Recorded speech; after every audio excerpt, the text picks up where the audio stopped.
اللهم صل على سيدنا محمد يا رب صل وسلم دائما ابدا على حبيبي. مفتی صاحب پیسے اکٹھے کرنے کی کوئی ترتیب بتائیں. میں کافی سالوں سے کوشش کر رہا ہوں مگر پیسہ نہیں آ رہا, مالدار نہیں ہو رہا. آپ پہلے سیونگ کرتے ہیں, 1 سال کا مال بیک اپ کرنا کیسا ہے؟ پیسہ کمانے کے طریقے ان لوگوں سے پوچھو جو پیسہ کما رہے ہیں. سمجھتے ہو؟ ہم تو نہیں کما رہے, سیدھی سی بات ہے. جو تھوڑا بہت تجربوں کے بعد یعنی کمانے کا مطلب کوشش نہیں کر رہے کمانے کی, ہمیں تو بغیر کوشش کا ہی مل رہا ہے. کیونکہ اب تجربے پہلے میں کر چکا ہوں, انویسٹمنٹ کے ڈبو چکا ہوں. پھر مجھے تعلقات کی بیس پہ ایسے ایماندار تاجر مل گئے کہ ان کے ساتھ جب انویسٹمنٹ کیا تو وہ ایمانداری کی بیس پہ انہوں نے مجھے نفع دینا شروع کیا. تو یہ ہر ایک کو یہ فیسلٹی ملتی نہیں ہے. سمجھتے ہو کہ نہیں سمجھتے؟ تو ایماندار لوگوں کا ملنا بڑا مشکل ہے. اب جب انسان کے تعلقات بہت بڑھتے ہیں تو پھر ایماندار لوگ اس کو لاکھوں میں 2-4 مل جاتے ہیں. اب آپ کو تو لاکھوں ملیں گے نہیں تو 2-4 کہاں سے ملیں گے اس میں؟ تو یہ جو ہے نا پیسہ کمانے کا, ان لوگوں سے پوچھو جو پیسہ کمانے کے طریقے جانتے ہیں. میری تو زندگی پیسے کو لات مارنے میں گزری ہے, نہیں کمانے میں گزری ہے. لوگ یہ سن کے حیران ہوتے ہیں مولوی صاحب باتیں کیسی کر رہے ہیں. اور یہ کوئی خوشی کی بات نہیں ہے کہ لات مارنے میں گزری, بے وقوفی کی ہے میں نے, لیکن کی ہے. یہ کاروبار میں نے کیا تو جان کر اس کو ٹھپ کرنے کی کوشش کی. یعنی میرے پاس کسٹمر جب آتا تھا نا, 2007-8 کی بات کر رہا ہوں, میرا شہد کا بزنس تھا. گھر میں شہد کا اسٹاک پڑا ہوا ہوتا تھا. یہاں بندہ آ کے کہتا تھا جی 1 کلو آپ بیری کا شہد, یہ کیش اماؤنٹ دے رہا ہوں آپ لے آئیں جا کے. میں کہتا اوپر کون جائے یار, سیڑھیاں چڑھ کے جانا پڑے گا, لے کر آنا پڑے گا. تو میں کہتا تھا ایسا کریں آپ کل آ جائیں, کائنڈلی آپ کب آ جائیں. وجہ اس کی یہ تھی کہ مجھے یہ تھا کہ ناشتہ میں نے کر لیا, دوپہر کھانا میں نے کھا لیا, رات کا کھانا پڑا ہوا ہے, مدرسے سے اتنی تنخواہ مل رہی ہے کہ میرا راشن پانی 2 گھروں کا ہو جاتا ہے. مہینے کے بعد کچھ نہیں بچتا تو تنخواہ آ جاتی ہے. تو اور اگر جامعہ سے تنخواہ نہیں ملے, بعض دفعہ وہاں بھی حالات ایسے چلتے رہتے ہیں 2 مہینے, تو دکان والے سے اتنے تعلقات ہیں وہ کریڈٹ پہ دے دیتا ہے. جب 2 مہینے بعد تنخواہ ملے گی تو 2 مہینے کے اکٹھے پیسے نمٹا دیں گے اس کو. تو ایسے ہمارا حساب کتاب چل رہا تھا. تو مجھے یہ تھا کہ یار میری خواہش کیا ہے, ذاتی گھر پراپرٹی تو میری خواہش نہیں ہے. ایک گھر مسجد نے دیا ہوا ہے, ایک جامعہ تو رشید مجھے اس کا رینٹ دیتا ہے, میں جامعہ میں ٹیچر ہوں. تو گھر کا رینٹ, وہ 2 بیویاں تھیں میری اس وقت, تو ایک کا رینٹ جامعہ دے رہا ہے, گیس بجلی کا بل, اور ایک گھر مجھے مسجد میں امامت ہے, تنخواہ تھوڑی ہے لیکن مجھے یہ سہولت ہے, انہوں نے گھر دیا ہوا ہے. اور مجھے کیا ضرورت ہے پیسہ, میری جو اپنی کھوپڑی تھی وہ یہ تھی. تو گھر میں آٹا, دال, گوشت, انڈا جو ضرورت ہوتی ہے, ہر روزانہ گوشت نہیں بنتا تھا, ہفتے میں 1-8 دفعہ گوشت بن جاتا ہے, بہت ہوتا ہے ہفتے میں. کیٹو ٹوپی ڈرامہ چھوڑ دو, کیٹو ڈائٹ یہ غریبوں کے کام نہیں ہے. غریب آدمی سب کچھ کھا کے بھی ٹھیک رہتا ہے, اور امیر آدمی روزانہ انٹرنیٹ پہ سرچ کر رہا ہوتا ہے کیا کھانا ہے, پھر بھی مر جاتا ہے بہت جلدی. تو ظاہر ہے ہم اپنی کیٹو بھی کھائیں گے تو اپنی حیثیت کے حساب سے کھائیں گے نا. تو ہفتے میں 1 دن ہمارے گوشت بنتا تھا, اور 1 دن کڑھی بنتی تھی, دال چاول 1 دن. وہ ہمارا اس سیٹ اپ چل رہا تھا. صبح مجھے پراٹھے, میں نہیں چھوڑ سکتا, تو انڈے پراٹھے مجھے ہو جاتے تھے. تو میں سوچتا تھا یار میرا تو گزارا ہو رہا ہے. بچوں کی اسکول کی ہم نے ٹینشن لی نہیں, ہم نے کہا پیسے ہوں گے تو اسکول پڑھا دیں گے, نہیں تو بھائی ہوم اسکولنگ, گھر میں رہو بس پڑھو, جتنا اماں کو آتا ہے وہ پڑھا دے گی, جتنا ہمیں آتا ہے ہم پڑھا دیں گے. تو اب اس کے بعد مجھے جو میں دل کی, میرے جو دوست احباب ہیں نا, ان سے آپ یہ پوچھ سکتے ہیں, آپ سمجھیں صاحب شو مار رہے ہیں, شو نہیں مار رہا, میں اپنی برائی کر رہا ہوں. یہ برائی اس لیے کر رہا ہوں, یہ ٹھیک نہیں ہے. آپ ایسا نہ کریں, کہ ہمارا اپنا مزاج ہمیشہ سے ایسا ہی رہا ہے. تو اب یہ کہ یار کیونکہ اب پڑ ہی نہیں رہی سر پہ نا, کوئی ضرورت ہی نہیں آ رہی. جب پڑتی ہے تو پھر آدمی کمانے کے سوچتا ہے, پڑ ہی نہیں رہی سر کے اوپر. میری ضرورت تھی پراٹھا. مجھے یاد ہے جب میں نے دوسری شادی کا ارادہ کیا, اچھا پراٹھا بھی گھر کا نہیں, مجھے ہوٹل ہی کا پراٹھا چاہیے, گھر کا نہیں. گھر میں وہ مزہ نہیں آتا پراٹھے میں, جتنا بھی اچھا بنا وہ. کبھی میرے ساتھ بیٹھ کے پراٹھا کھاؤ تو تمہیں پتا ہے. ایک دن لاہور سے ایک بندے آئے, انہوں نے کہا یہ پراٹھے بیان میں بہت کرتے ہو. میں اس کو لے گیا ہوٹل میں نے ناشتہ کرایا, کہہ رہا یار واقعی ایسا پراٹھا آج تک میں نے نہیں کھایا. تو وہ بڑے پیٹ کے لیے بہت نقصان دہ ہوتے ہیں, لیکن یہ ذہن میں رکھیے گا, وہ سفید آٹے کے پراٹھے ہوتے ہیں, مزہ بہت ہے یار. ٹھیک ہے. تو اب کیا تھا کہ میں نے کہا میری بنیادی ضرورت, بنیادی بھی نہیں ہے, عیاشی ہے پراٹھا, بنیادی ضرورت تو ناشتہ ہے ہی نہیں, 2 ٹائم کی روٹی ہے, ناشتہ تو آپ کی گریوی ہے. تو میں یہ سوچتا تھا کہ یار میرے پاس تو گھر بنانے کے پیسے نہیں ہیں, اللہ نے 2 گھر مجھے فری پھوکٹ کے دیے ہوئے, ایک کا کرایہ وہ ادارہ دے رہا ہے جہاں میں ٹیچر ہوں, اور ایک مجھے مسجد میں امامت کی وجہ سے امام ہونے کی حیثیت سے ملا ہوا ہے. ابے میں تو کروڑ ارب پتی آدمی ہوں, لوگوں کے پاس ایک ایک گھر نہیں ہے, میرے پاس 2 گھر. اللہ کی قسم دل میں یہ کیفیت, یہ اوپر سے نہیں کہہ رہا. اور لوگ روتے ہوئے آ رہے ہوتے تھے میں ذاتی گھر نہیں بنا سکا اور میرے پاس یہ نہیں ہے. میں کہتا اس کو دیکھو پاگل آدمی. مجھے اس پہ ترس اس پہ نہیں آتا تھا ذاتی گھر نہیں ہے, مجھے اس پہ آتا تھا یہ بیوی بیچارے کی ایک ہی ہے, میں عیاشی کر رہا ہوں, میری بیویاں کتنی ہیں, 2 ہیں. تو رینٹ کے گھر تھے ہمارے, رشتے بھی ہم بیچتے تھے, تو کہ بھائی تیسری شادی کے لیے جب پیغام بھیجا کہاں رکھو گے بھائی, وہ دوسری کو آمادہ کر لیا کہ تیسری کو اپنے ساتھ رکھ لے. انہوں نے کہا بھائی آج کل کوئی نہیں رہتا اس بیس پہ. میری بہت دنوں تک شادی نہیں ہوئی, پھر ایک دفعہ ہو بھی گئی تھی, ایک دفعہ ہوئی تھی تو تبھی ہوئی نا, پھر 3 وہ اسی ایام میں ہوئی ہے, انہی غربت کے ایام میں. تو الحمدللہ اس وقت مجھے کہیں اتنا سی بھی فیلنگ نہیں ہوئی ہے کہ میں غریب ہوں. اللہ کی قسم میری یہ کیفیت تھی, میرے سے بڑا سیٹ شاید دنیا میں کوئی بھی نہیں. وجہ اس کی یہ تھی, میں سوچتا تھا کہ ایک ہوتی ہے ضرورت, اللہ میری صرف ضرورت پوری نہیں کر رہا بلکہ مجھے ضرورت سے کئی گنا زیادہ دے رہا ہے. یہ جو پراٹھے میں صبح انڈے کے ساتھ پھوڑ رہا ہوں یہ میری ضرورت بولو. تو میں تو 3 ٹائم کا کھانا کھا رہا ہوں یار, گوشت ہفتے میں 1 دن کھا رہے ہیں تو کیا ہوا, دال چاول اور بھنڈی کا جو مزہ ہے, خدا کی قسم بھوک لگ رہی ہو بھنڈی ایسے پھوڑتا ہے آدمی, میں تو مزے لے لے کے کھانا کھاتا ہوں. بھوک لگ رہی ہو, ابھی مجھے لگ رہی ہے بھوک, باقی مجھے سخت بھوک لگ, میں نے دوپہر کھانا نہیں کھایا اس لیے بھوک لگ رہی ہے, صبح کا ناشتہ کیا ہوا ہے. تو اب میں نے سب گھروں میں فون گھمایا کیا پکا ہوا ہے, یہ سہولت ہے, تم غریبوں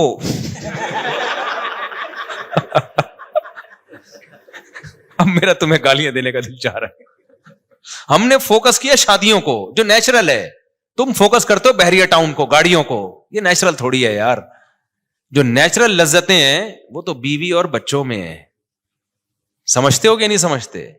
بیویاں ہونی چاہیے, بچے ہونے چاہیے, وہاں سے محبتیں ملتی ہیں. گاڑی بھی تو تھوڑے دن میں جی بھر جاتا ہے, پھر آدمی کہتے ہیں اس سے اونچی کی گاڑی, پھر اس کے بعد پھر بڑے بڑے لوگ گاڑیاں بیچ دیتے ہیں, اوبر میں جا رہے ہوتے ہیں. وہ یہ کھلونے ہیں تھوڑے دن کے دل بہلانے کے, ان سے دل بھر جاتا ہے.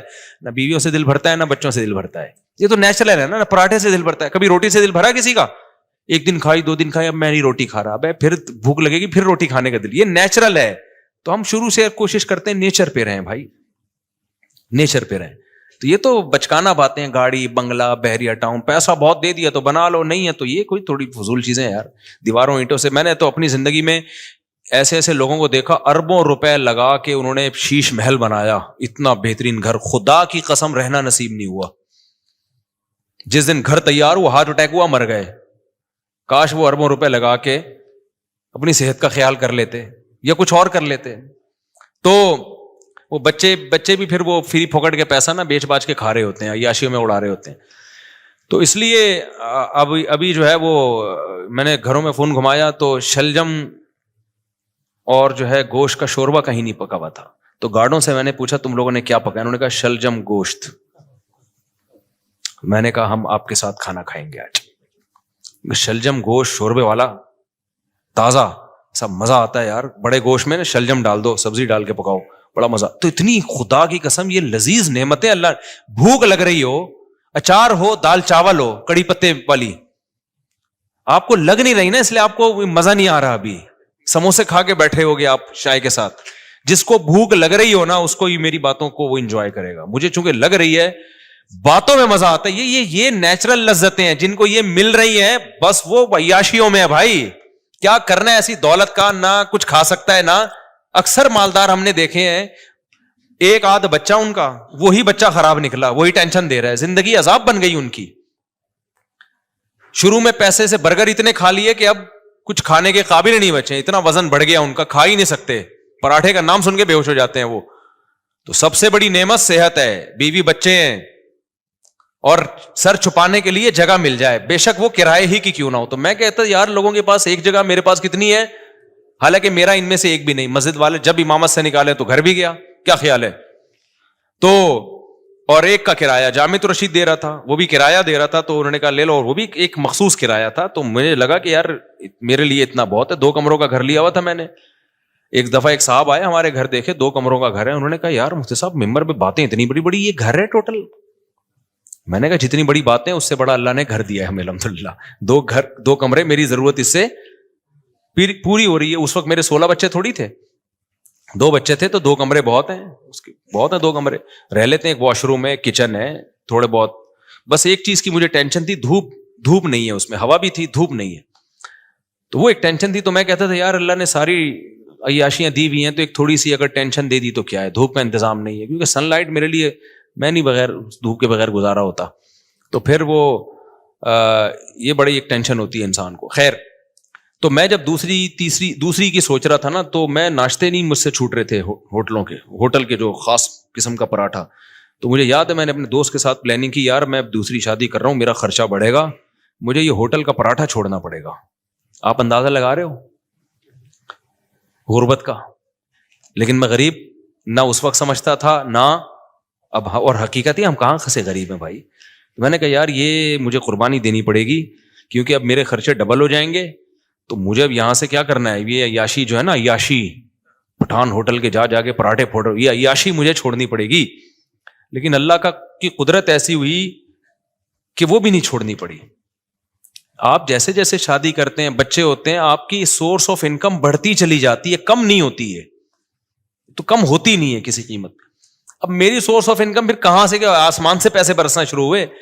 میرے ساتھ ایسے ایسے معاملات ہوئے ہیں کہ میں تو بتا رہا ہوں نا, کاروبار شروع کیا تو یہ بزنس ہو رہا تھا میرا, میں بیٹھا ہوا ہوں جی شہد چاہیے, ابے اوپر کون جائے گا شہد لینے, کیوں, میری ضرورتیں پوری ہو رہی ہیں, مجھے لگ رہا ہے یہ بزنس کیا ہے, غریبی ہے. اگلے دن آ رہے ہیں انکل بھائی اب تو لے آؤ, پھر اگلے دن گیا میں شہد لایا, چلو یار لے لو بھائی. اس طرح سے ہمارا شہد بک رہا ہے, اس سے جو پروفٹ ہو رہا ہے وہ بھی اتنا ہونا شروع ہو گیا. لیکن اتنا نہیں ہوا کہ کسی کے بزنس میں جو باقاعدہ. تو مجھے پھر اب تو چونکہ میرے مالی حالات اور اچھے ہو گئے الحمدللہ, تو پھر مجھے لگا کہ یار اچھا, پھر میں نے نکاح جب رجسٹریشن, میں نکاح فری میں پڑھاتا تھا, پیسے نہیں لیتا تھا. مجھے عجیب سا لگتا تھا نکاح پڑھا رہے آدمی پیسے لے رہا ہے اس کے. لیکن کیا ہوا, 4-6 دفعہ مجھے اندازہ ہوا کہ بھائی یہ نکاح کا نکاح نامہ بیٹھ کے فل کرتے رہو, نادرا سے وہ لوگ بھی پیسے مانگتے ہیں, نادرا سے رجسٹریشن کرواؤ اس کی, اچھا خاصا ٹینشن والا کام ہے. یا تو میں پابندی لگا دوں, میں کسی کا نکاح نہیں پڑھاؤں گا, یا مجھے کوئی بندہ رکھنا پڑے گا. پھر میں نے بندہ رکھا, کیونکہ میرے پاس بہت زیادہ لوگ آ رہے تھے نکاح پڑھوانے کے لیے. اچھا, اس کام کے لیے مجھے نکاح رجسٹرار بننا تھا. لوگوں نے کہا مفتی صاحب آپ نکاح رجسٹرار بن جاؤ, اس میں بڑے پیسے آئیں گے. میں نے کہا 1 سال تک مجھے یہ توفیق ہی نہیں مل رہی کہ میں جاؤں آفس کہ مجھے سرٹیفکیٹ دے دو قاضی کی نکاح رجسٹرار کا. ہلا ہی نہیں جا رہا, کیونکہ ضرورت نہیں ہے نا, پراٹھے چل رہے تھے اسی حساب سے, تو میں کیوں جاؤں. پھر میں نے کیا کیا, ایک قاضی نے مجھے, ایک نکاح رجسٹرار نے کہا یار آپ میرا فارم لے کے پڑھا آپ دیا کرو, فیس لے کے مجھے دے دیا کرو آپ میں رجسٹر کر. تو میں نے ایسا کرنا شروع کیا, 6 مہینے میں نے ایسے کیا. ایک نکاح رجسٹرار آئے, انہوں نے کہا میرے پاس پورا سیٹ اپ ہے, پڑھا آپ دیا کرو, ڈاکومنٹیشن میں کر دوں گا, پیسے کس کو دے دیا کرو. تو میں نے پیسے لینا شروع کر دیا, ان کو دینا شروع, کی تو محنت ہو رہی تھی نا بیچارے کی, نکاح بھرنا بھی ہے اس نے. ایک دن کیا ہوا, جو یونین کونسل میں ہوتے ہیں نا, جو نکاح رجسٹریشن کا سرٹیفکیٹ دیتے ہیں, وہ خود میرے پاس چل کے آ گیا. اس نے کہا مفتی صاحب آپ کے نام سے, آپ کے سائن سے اتنے نکاح ہو رہے ہیں, تو آپ خود نکاح رجسٹرار کیوں نہیں بن جاتے. میں نے کہا یار مجھے یہ وہاں چل کے جاتے ہوئے بہت ٹینشن ہو رہی ہے, کہ کیونکہ مجھے جس چیز کی ضرورت نہ ہونا مجھ سے وہ کام ہوتا نہیں ہے, تو اب میری ضرورتیں پوری ہو رہی ہیں. انہوں نے کہا آپ ادھر ان کو اتنے پیسے دے رہے ہو, خود رکھ لو, وہ کچھ اپنا رکھ لو, کچھ اپنے اسسٹنٹ کو دے دو کچھ. تو میں نے پھر یہ کیا کہ میں نے کہا بھائی میرے پاس ٹائم نہیں ہے. وہ خود گھر پہ آ کے سارا کام کیا, سرٹیفکیٹ پکڑا کے چلا گیا نکاح رجسٹرار کا. میں نے کہا اسٹیمپ تیرا باپ لگائے گا اس پہ, میرے پاس تو ٹائم نہیں ہے. اس نے ٹھپے لگے ہوئے نا پہلے سے, آپ پر اعتماد ہے, آپ مس یوز نہیں کرو گے.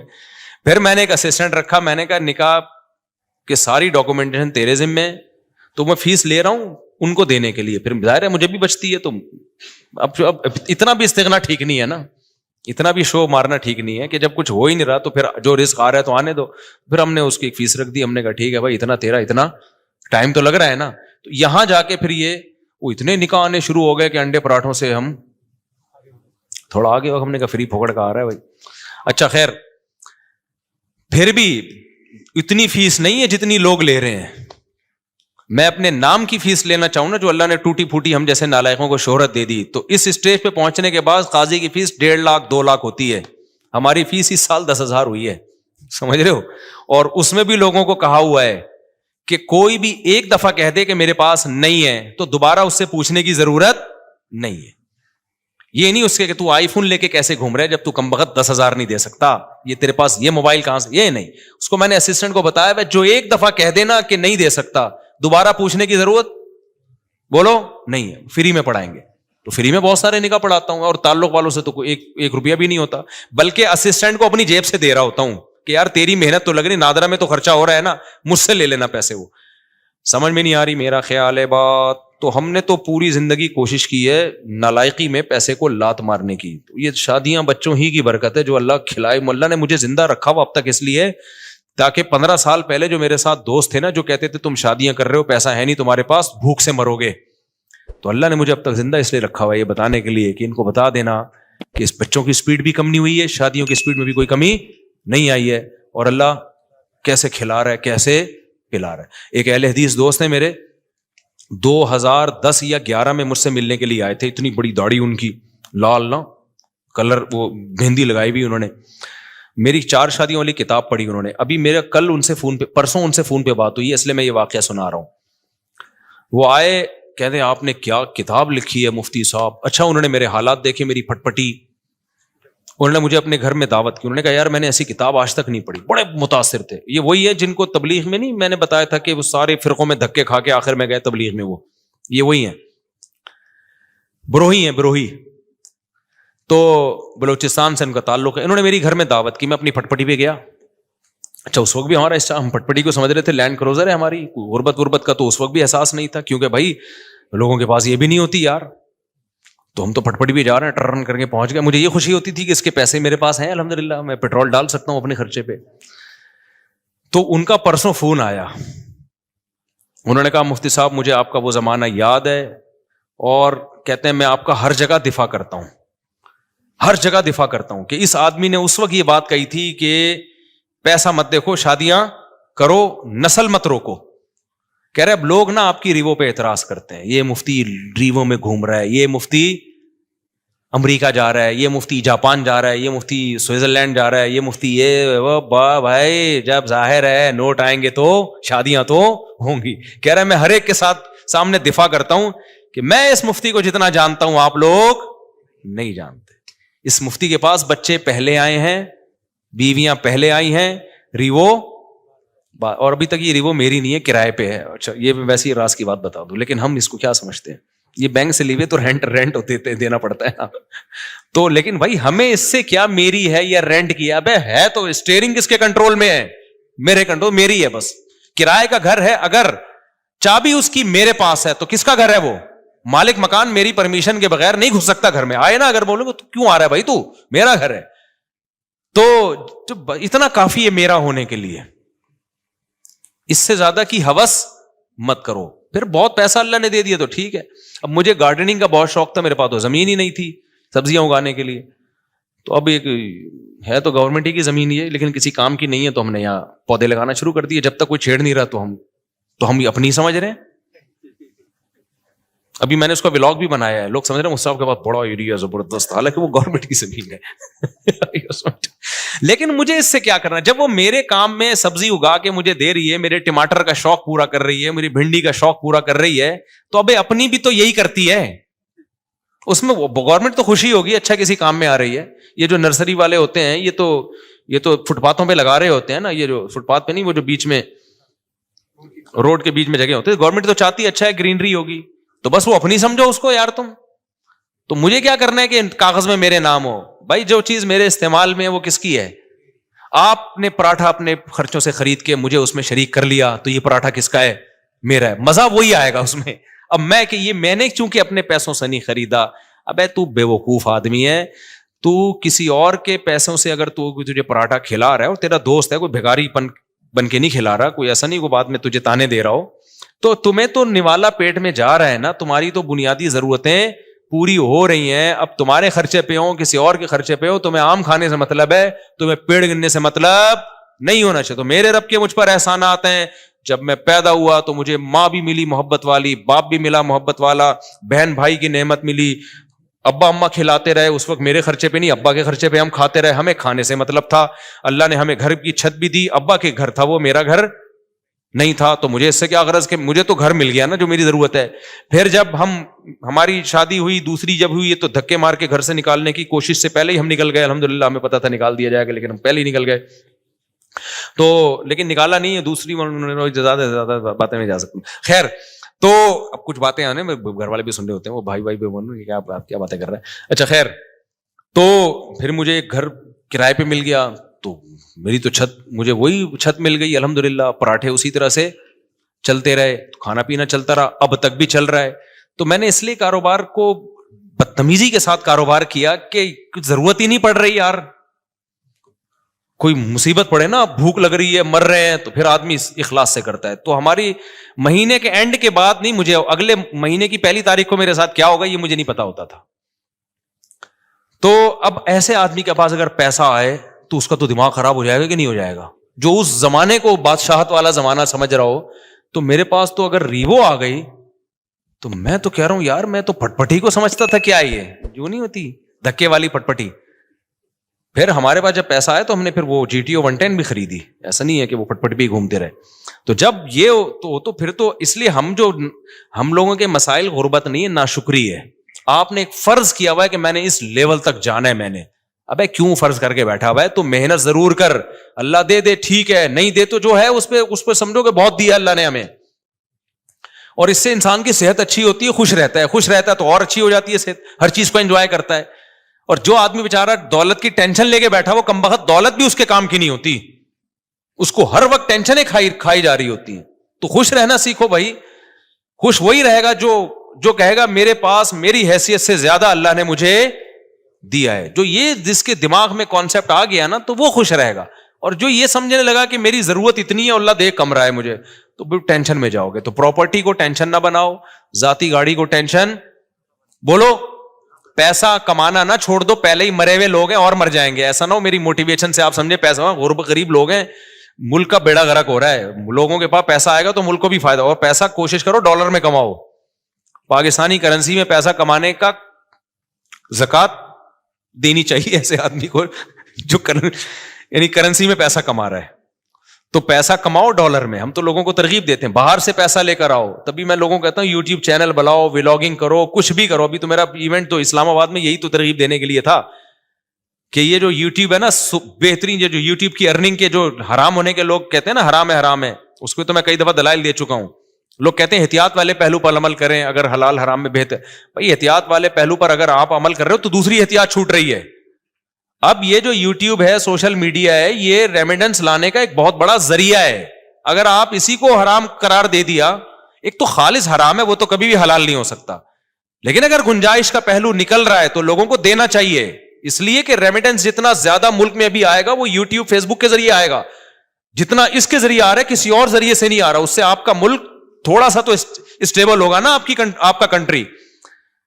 اس پہ لوگ ہمیں کہتے ہیں اصل میں اپنے چینل ہے نا اس لیے یوٹیوب کی ارننگ حلال ہے. جب ہمارا چینل نہیں تھا تب ہم نے یوٹیوب کی ارننگ کو حلال ہونے کا فتویٰ دیا تھا 2014 میں. اس وقت ہمیں پتہ ہی نہیں تھا یوٹیوب چینل ہوتا کیا ہے. پتا تو اب بھی نہیں ہے کیونکہ ابھی بھی ہمارا چینل کسی اور نے بنایا ہے, لیکن اس وقت تو پتہ ہی نہیں تھا کہ اس میں کوئی سورس آف انکم بھی ہے, کچھ بھی نہیں پتا تھا اس بارے میں. تو اس وقت ہم نے جائز ہونے کا فتویٰ اسی وجہ سے دیا تھا کہ بھائی اس میں دونوں پہلو نکل رہے ہیں, لیکن جائز ہونے والے پہلو کو ترجیح دی جائے گی. کیونکہ اصل جو یوٹیوب سے آپ کو ارننگ ملتی ہے وہ پروڈکٹ کو پروموٹ کرنے کی ملتی ہے. اس میں جو لڑکیاں آ رہی ہیں وہ ایک اضافی چیز ہے, پیسے اس کے نہیں مل رہے. جیسے موبائل کی دکان پہ آپ لڑکی کو بٹھا دو تو بٹھانا غلط کام ہے. آپ نے اگر خود بٹھایا ہو, کسی اور نے بٹھایا تو وہ آپ کو گنا بھی نہیں ملے گا اس کا. تو یوٹیوب ہمارے مشورے سے تھوڑی لا رہا ہوتا ہے وہ اشتہار میں لڑکیوں کو. تو آپ نے اگر موبائل کی دکان پہ لڑکی بٹھا دی ہے تو لڑکی بٹھانا غلط عمل ہے, لیکن اس سے آپ کی ارننگ تھوڑی حرام ہو جائے گی کیونکہ لڑکی دیکھنے کے پیسے تھوڑی لوگ دے رہے ہیں نا. آپ کو نہیں یاری سمجھ میں میرا خیال ہے. اب دیکھو آج کل لوگ کیا بڑی غیر اخلاقی حرکت کر رہے ہیں کہ ان کی دکان چل نہیں رہی ہوتی تو کسی حسینہ کو لا کے بٹھا دیتے ہیں موبائل شاپ پہ. آپ کو پتا ہے قوم ٹھرکی ہے, شادیاں وادیاں تو کرتی نہیں ہے, تو کہیں سے بھی ان کو اسمیل آ جائے نا کسی لڑکی کی تو وہاں پہنچ جاتے ہیں. وہاں بیٹھے داڑھی مونچھوں والا عجیب سا بغلیں بال بڑے ہوئے اس کے وہ بیٹھا ہوا ہے وہاں پہ, اور ایک میں کوئی حسینہ بیٹھی ہوئی ہے موبائل بیچ رہی ہے, تو کراؤڈ کدھر, ٹھرکیوں کا کراؤڈ کدھر جاتا ہے؟ کہتے ہیں چلو موبائل ملا نہ ملا, اس بہانے کسی انٹی سے بات کا موقع مل جائے گا, تو وہاں چلے جاتے ہیں, موبائل بھی اس بہانے بک جاتا ہے. تو یہ غیر اخلاقی حرکت ہے نا. لیکن کوئی مفتی یہ نہیں کہے گا کہ وہ جو موبائل فروخت ہوا ہے اس کی ارننگ حرام ہو گئی ہے, اس لیے کہ ارننگ اس لڑکی سے بات چیت یا بد نظری کی نہیں ہے, اس کو جو پیسے مل رہے ہیں وہ اس موبائل کے عوض میں پیسے مل رہے ہیں. تو یہ عمل غلط ہے کہ آپ لوگوں کو غلط طریقے سے کھینچ کے لا رہے ہو, لیکن اس سے ارننگ حرام نہیں ہوگی. اور یہ بھی عمل جب غلط ہے جب آپ نے کیا ہو. تو یوٹیوب پہ جو مونیٹائزیشن کے بعد آپ کو پیسے ملتے ہیں وہ کمپنیوں کی پروڈکٹ کو پروموٹ کرنے کے پیسے ملتے ہیں, وہ پروموٹ کرنے کے لیے لڑکیوں کو بھی بیچ میں گھسیڑ دیتے ہیں وہ, تو یہ غلط کر رہے ہیں. لیکن یہ آپ غلط نہیں کر رہے, یہ کون غلط کر رہا ہے؟ یہ گوگل غلط کر رہا ہے. تو گوگل ہمارے پاس ہوتا تو ہم نہیں کرنے دیتے اس کو, تو یہ آپ کے اختیار میں تھوڑی ہے. اس کی مثال ہے, آپ نے کرائے پہ کسی کو دکان دے دی موبائل بیچنے کے لیے, آپ نے کہا بھائی مجھے اتنا رینٹ چاہیے, اس نے لڑکی لے جا کے بٹھا دی. لوگ کہیں گے آپ کی دکان میں لڑکیاں بیٹھی ہوئی, آپ کہیں گے بھائی یہ میرے اختیار میں نہیں ہے, یہ میں نے کسی کو رینٹ پہ دی بھی ہے, اور میں نے شراب کی دکان نہیں کھولی, اس پہ شراب بیچنے کی اجازت نہیں ہے. اب وہ بیٹھا ہے, یہ اس کو سمجھاؤ, تبلیغ میں سیر روزہ لگواؤ اس کا, تاکہ وہ یہ کام نہ کرے. تو یہاں بھی ایسا ہی ہو رہا ہے. اس لیے مفتی کا کام ہوتا ہے, جو مفتیان کرام ہوتے ہیں, ہر پہلو سے فتویٰ دو. ہمارے پاس 2013-14 میں یہ یوٹیوب کی مونیٹائزیشن کے سوالات آئے تھے, اس وقت علماء کا پینل بیٹھا تھا پوری ڈیٹیل کے. اس وقت ہمارا کوئی چینل نہیں تھا, نہ ہمارا ارادہ تھا, اور 2-3 سال کے بعد بھی لوگوں نے بتایا کہ چینل آپ مونیٹائز کر لیں. میں نے کہا چھوڑو یار, ہمیں کیا پیسہ کمانا ہے یوٹیوب, وہی ہمارے تو پراٹھے پورے ہو رہے ہیں. تو پھر بھی نہیں کیا ہم نے مونیٹائز, لوگ کما رہے تھے, ہم نے کمانے دیا ان کو. اس کے بعد پھر یہ جو ایڈمن ہے ہمارے یو ایس اے میں, احمد طالب, انہوں نے 18 میں چینل بنایا, انہوں نے خود یہ مونیٹائزیشن کی ہے. مجھے تو مونیٹائزیشن کا لفظ ہی کئی دنوں کے بعد جا کے یاد ہوا تھا کہ یہ کیا ہوتا ہے. پھر پیسہ بھی انہی کے پاس جاتا ہے. انہوں نے کہا ہم نے وہ لوگ رکھنے, امپلائیز رکھنے چینل کو گرو کرنے کے لیے. تو اگر پھر بھی میں نے بھی بنایا ہو تو اس میں یہ الزام کہ چونکہ اپنے چینل مونیٹائز ہوئے ہوئے, اس چکر میں انہوں نے مفتیوں نے حلال ہونے کا فتویٰ دیا, تو یہ بدگمانی ہے.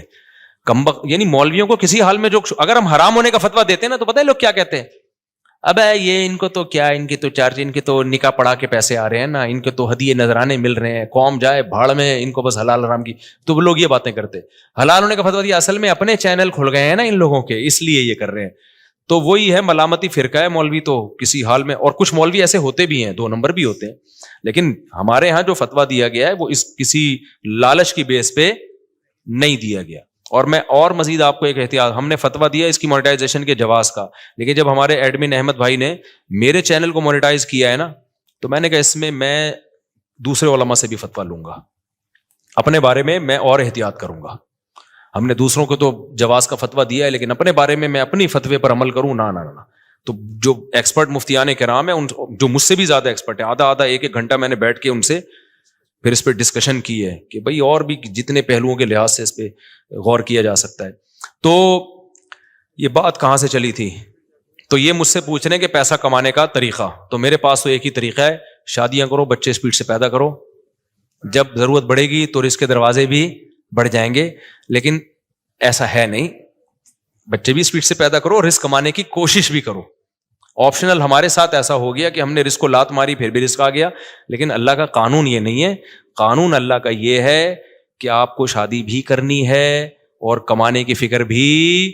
میرے ساتھ شاید اس لیے بھی ہو گیا ہو کہ ہم تو دین کی خدمت کے لیے, میں نے وقف کیا اپنے آپ کو کہ یار ہم ساری زندگی دین کی خدمت کریں گے, تو شاید اللہ کی کوئی رحمت ہو گئی ہو کہ چلو یار ایک بندہ دین کی خدمت میں لگا ہوا ہے, اور عبرت کا نشان نہ بن جائے کہیں 4 شادیوں کے بعد سارا فلسفہ ہی دفن ہو جائے شاید. اور یہ بھی ڈھیل بھی ہو سکتی ہے اللہ کی طرف سے, استدراج بھی, کہ اللہ تعالیٰ میرے کسی عمل سے ناخوش ہوں, اللہ بچائے ایسی بات سے. لیکن بہرحال اللہ کہ ٹھیک ہے ابھی کھا لے بیٹا, تجھے پکڑوں گا میں, اللہ بچا کے. یہ بھی ڈر لگتا ہے ہمیں تو یہ بہت سارے ہو سکتے ہیں. لیکن جو شریعت کا اصول, قاعدہ اور ضابطہ ہے کہ جیسے نماز پڑھنا فرض ہے, رزق حلال کمانا اور اس کی کوشش کرنا بھی اسی طریقے سے فرض ہے. تبھی میں ان دنوں میں بھی تعریف کے طور پر یہ باتیں نہیں کرتا تھا. میں کہتا یار یہ میں نالائق ہوں, مجھے کرنا چاہیے. جب میرے بچوں کی اسپیڈ اسی اسپیڈ سے پیدا ہو رہے ہیں تو مجھے ان کے فیوچر کی فکر کرنی چاہیے, کچھ کاروبار کرنا چاہیے, کچھ جو ہے نا کمانے کی فکر کرنی چاہیے.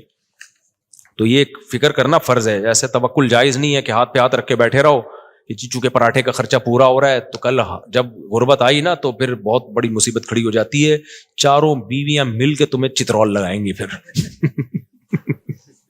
صحیح بات کہ دکان پکوڑوں کی اور باتیں